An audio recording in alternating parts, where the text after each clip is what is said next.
आइए एक सच से शुरुआत करते हैं। जिंदगी चैलेंजेस से भरी हुई है, पर हमारे आगे आने वाली जिंदगी कैसी होगी ये डिपेंड करता है कि उन चैलेंजेस से आप रिस्पॉन्ड कैसे करते हैं। हमारे जो बड़े बुजुर्ग हैं वो हमें हमेशा से कहते रहे हैं कि जितनी ज़्यादा मुश्किलों से घिरे रहोगे उतने ज़्यादा स्ट्रॉन्ग आप बनोगे। तो वो उस समय कोई कहानी नहीं सुना रहे होते हैं, वो बल्कि रियल विजडम हमें दे रहे होते हैं। तो आइए आगे जानते हैं इसी के बारे में।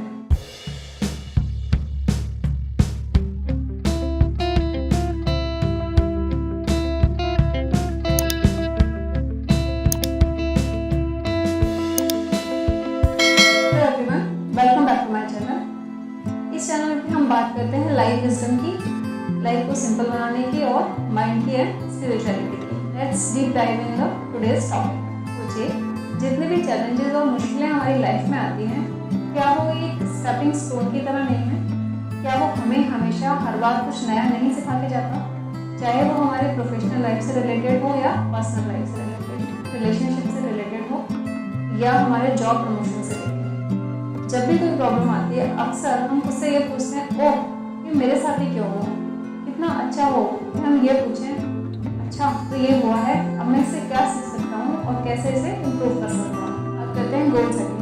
हम अक्सर सोचते हैं कि हमें बड़े गोल सेट करने चाहिए। बड़े गोल्स क्यों सेट करने चाहिए?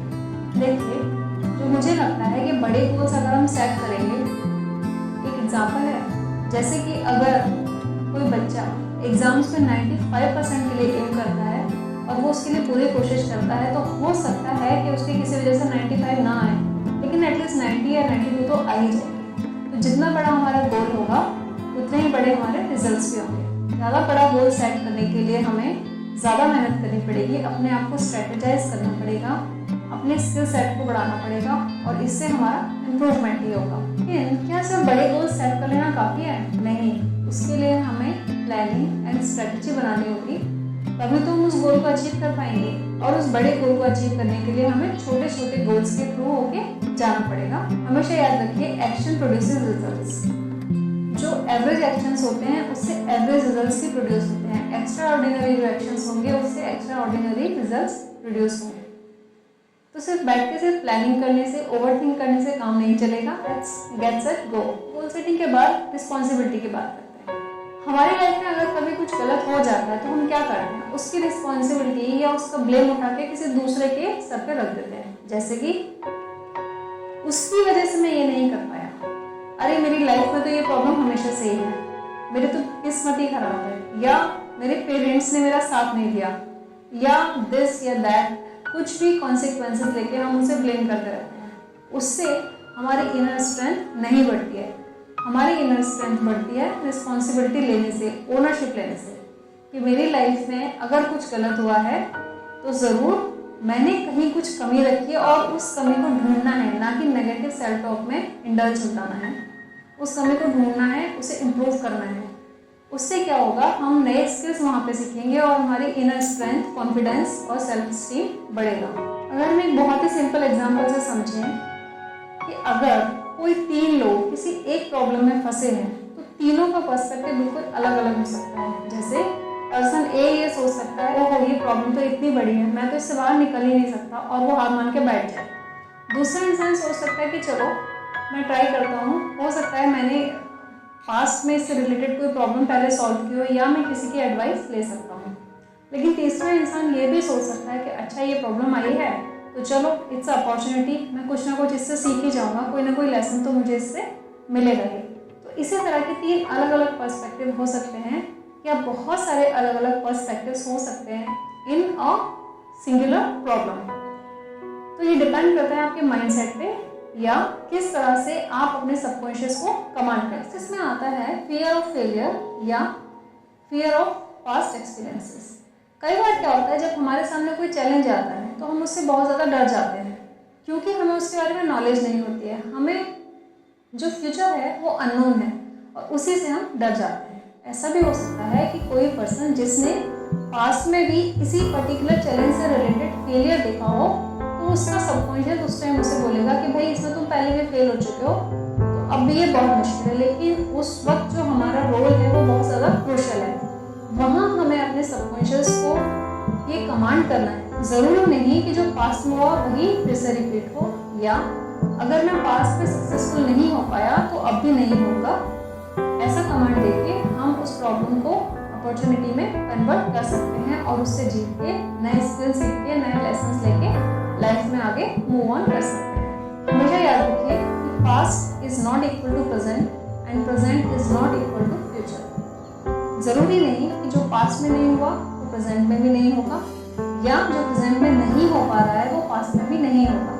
बिकॉज लाइफ जो है वो एक रिवर की तरह है जो कि हमेशा बहती जा रही है और इसका हर मोमेंट हर डे एक नई अपॉर्चुनिटी है to learn, to grow and to succeed. जो नेक्स्ट इसमें हम देख सकते हैं वो है सेल्फ टॉक।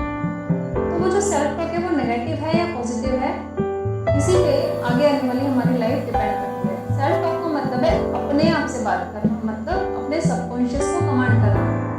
अगर हमसे कभी कोई गलती हो गई है और फिर से अगर वो चीज़ हमारे सामने आ रही है और मैं अपने आप को उस वक्त यहाँ पर बैठ के बस यही बोलता रहूँ कि भाई ये तो मैं ऐसा ही हूँ, या मैं गलत कर लेता हूँ, या मैं कमज़ोर हूँ, या मेरे अंदर ये कमी है, मुझे ये नहीं आता, इस तरह की अगर मैं नेगेटिव बातें अपने सबकॉन्शियस को बोलते जाऊँ तो सबकॉन्शियस जो है वो इस बात को सच मान लेगा। पिछले बहुत सारे वीडियोस में ये बताया है कि जो सबकॉन्शियस माइंड है हमारा वो एक बहुत ही अच्छा हमारा सर्वेंट है। मतलब हम उसको जो कहते हैं, जैसे कहते हैं, वो बिल्कुल वैसा ही करता है और वैसे ही रिजल्ट्स भी प्रोड्यूस करता है। इसीलिए तो हम कहते हैं ना कि जो NLP है वो माइंड को रिवायर करने की साइंस है, रीप्रोग्राम करने की साइंस है। यहाँ पे बहुत सारी टेक्निक सिखाई जाती हैं।